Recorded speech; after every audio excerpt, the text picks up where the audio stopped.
Teleradio კომპანია Georgian Times-ი წარმოგიდგენთ.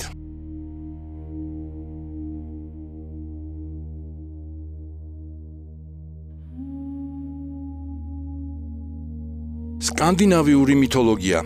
ელვის და ქუხილის ღმერთი თორი. სკანდინავიური მითოლოგიის სამყარო მკაცრი, ცივი და დაუნდობელია, სადაც ღმერთებისა და გიგანტების ბრძოლა სამყაროს არსებობის საფუძველს წარმოადგენს. ამ დიდებულ პანთეონში ყველაზე ცნობილი და ხალხისთვის საყვარელი ფიგურა თორია, უზენაესი ღმერთის, ოდინისა და მიწის ქალღმერთის იორდის ვაჟი. ამ წარმოშობამ თორში გააერთიანა ციური და მიწიერი ძალა, რაც მას განსაკუთრებულად ძლიერს ხდიდა.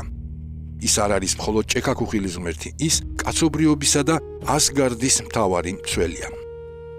თორი თავიდანვე გამოირჩეოდა არაჩვეულებრივი ფიზიკური ძალით, თუმცა ამავე დროს მარტივი და პირდაპირი ხასიათით. სხვა ღმერთებისგან განსხვავებით, თორი არ იყო ხრიკებისა და გონებრივი თამაშების ოსტატი. მისი მთავარი იარაღი ძალა და სიმართლე იყო. თორი არის ძალა, რომელიც აკავებს ბოროტებას, რათა ადამიანებმა მშვიდად იცხოვრონ მიდგარდში. მისი მნიშვნელობა იმდენად დიდი იყო, რომ ძველ სკანდინავიელთათვის ის პირველადი ღვთაება უფრო იყო, ვიდრე მისი მამა ოდინი. თორის გარეგნობა შორს არის თანამედროვე პოპ-კულტურის მიერ დამკვიდრებული ხატისგან. ძველ სკანდინავიური წყაროების მიხედვით, მას ჰქონდა ცეცხლისფერი წითელი თმა და გრძელი წვერი, ხოლო მისი თვალებიდან ელვა კრთოდა, როდესაც ის ბრაზდებოდა. იგი ცხოვრობდა ბირსკირნირის დიდ სასახლეში, რომელიც ასგარდში მდებარეობდა და ერთ-ერთი ყველაზე დიდი ნაგებობა იყო ღმერთთა სამყაროში. მისი ხასიათი პირდაპირი და ფეთქებადია. თუმცა ის არასოდეს არის ბოროტი ან მზაკვარი. ის გამოირჩევა წარმოუდგენელი მადითა და სმის სიყვარულით, რაც ხშირად ხდება მითებში იუმორისტული ეპიზოდების საფუძველი. თუმცა, როდესაც საქმე ბრძოლას ეხება, მისი სერიოზულობა და სიმამაცე შეუდარებელია. ის არასოდეს იხევს უკან, მაშინაც კი, როდესაც მტერი მასზე 10 ჯერ დიდი და ძლიერია. თორის უძლეველობა სამ ჯადოსნურ ნივთზეა დამოკიდებული, რომლებიც მის ბუნებას სრულყოფენ. პირველი და უმთავრესი არის მიოლნირი, ლეგენდარული ჩაქუჩი, რომელიც ჯუჯებმა დაამზადეს. ეს იარაღი არასოდეს აცილებს მიზანს და ყოველთვის უბრუნდებოდა თავის მფლობელს. მიოლნირი მხოლოდ საბრძოლო იარაღი არ იყო.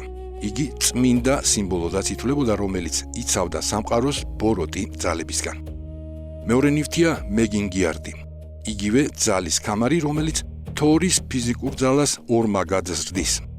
მესამე კი რკინის ხელთათმანებია, რომლებიც მას გავარვარებული ჩაქუჩის მართვაში ეხმარება. საინტერესოა, რომ თორი არ დაფრინავს სხვა ღმერთებივით. ის მოგზაურობს ეტლით, რომელშიც ორი თხა არის შებმული. თქმულების მიხედვით, მას შეეძლო მათი დაკლა და შემდეგ კვლავ გაცოცხლება თავისი ჩაქუჩის დახმარებით. თუ ძვლები უვნებელი დარჩება. ეს ისტორია ასახავს სკანდინავიელთა წარმოდგენას სიცოცხლის ციკლზე, სადაც სიკვდილი არ არის საბოლოო დასასრული. თორის ცხოვრებაში უმნიშვნელოვანესი ადგილი უჭირავს მის მუდმივ დაპირისპირებას იოტუნებთან, ანუ გიგანტებთან. ისინი წარმოადგენენ ბუნების უკონტროლო, პირველყოფილ ძალებს, რომლებიც მუდმივად ცდილობდნენ ასგარდის ციხესიმაგრის დაპყრობას და მზისა და მთვარის მოპარვას. ერთ-ერთი ყველაზე ცნობილი მითი ეხება თორის მიერ ჩაქუჩის დაკარგვას. გიგანტმა თრიმმა მოიპარა მიოლნირი და მის სანაცვლოდ ქალღმერთ ფრეიას ხელი ითხოვა. თორი იძულებული გახდა პატარწლის კაბაში გამოწყობილიყო და ასე შესულიყო გიგანტების სამეფოში. ეს ისტორია კარგად აჩვენებს, რომ თორი მხოლოდ ფიზიკური ძალით კი არა, ხანდახან საჭიროების შემთხვევაში ეშმაკობითაც აღწევდა მიზანს. თუმცა საბოლოოდ მაინც მისმა რისხვამ გადაწყვიტა ყველაფერი, როდესაც მან საქორწინო რიტუალისას დაიბრუნა იარაღი და ყველა დამსწრე გიგანტი ერთი დარტყმით გაანადგურა. თორის ურთიერთობა ლოკისთან რთული, პარადოქსული და მრავალმხრივია. მიუხედავად იმისა, რომ ლოკი ხშირად უქმნის სასიკვდილო საფრთხეს ღმერთებს, თორი მას ხშირად თანამგზავრად ირჩევს თავის მოგზაურობებში.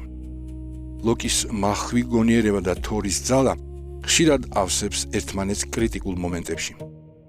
მათი ურთიერთობა ასახავს იმ რეალობას, სადაც სიკეთე და ბოროტება ყოველთვის მკაფიოდ არ არის გამიჯნული. თორის მთავარი და ყველაზე საშინელი მტერი არის იორმუნგანდი, გიგანტური გველი, რომელიც გარს აკრავს მთელ სამყაროს. მათი დაპირისპირება კოსმიური მასშტაბისაა და ბედის წერით არის განსაზღვრული.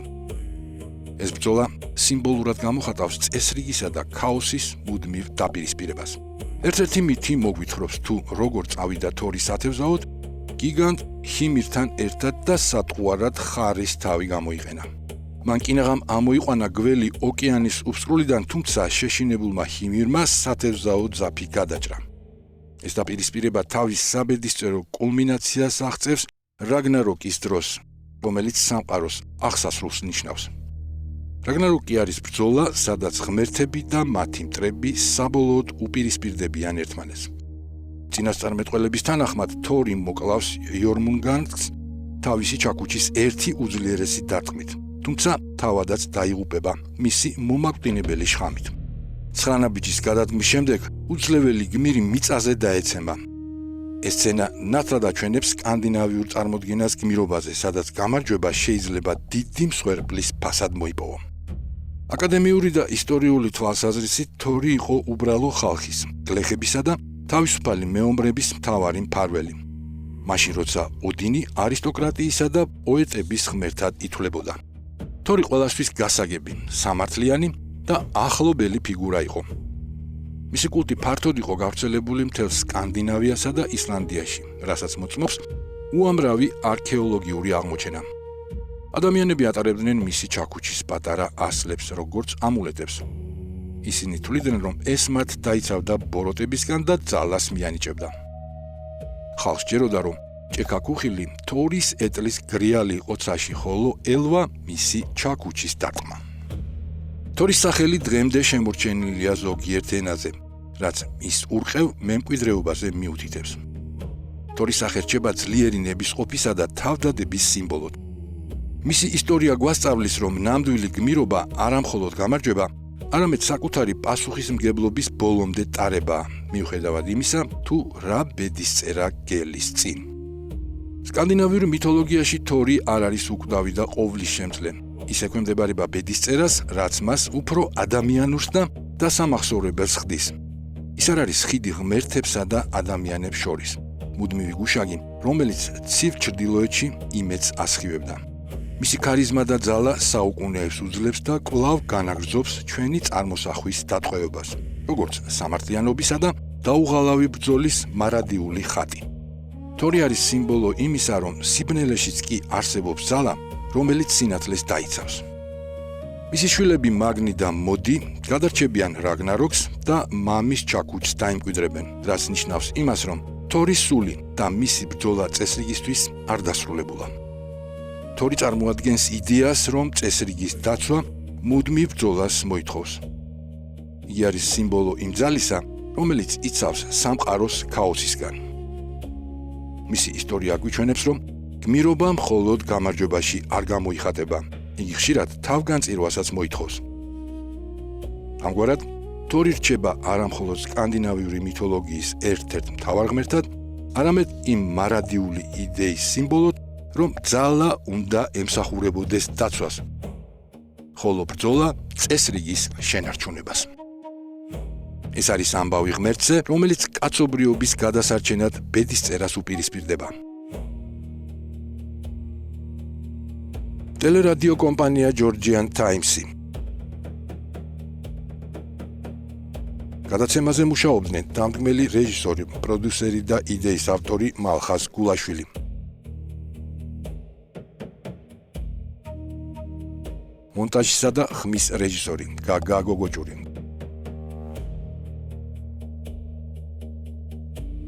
სცენარების ავტორები გაგა გოგოჭური, მირზა ცხოიძე.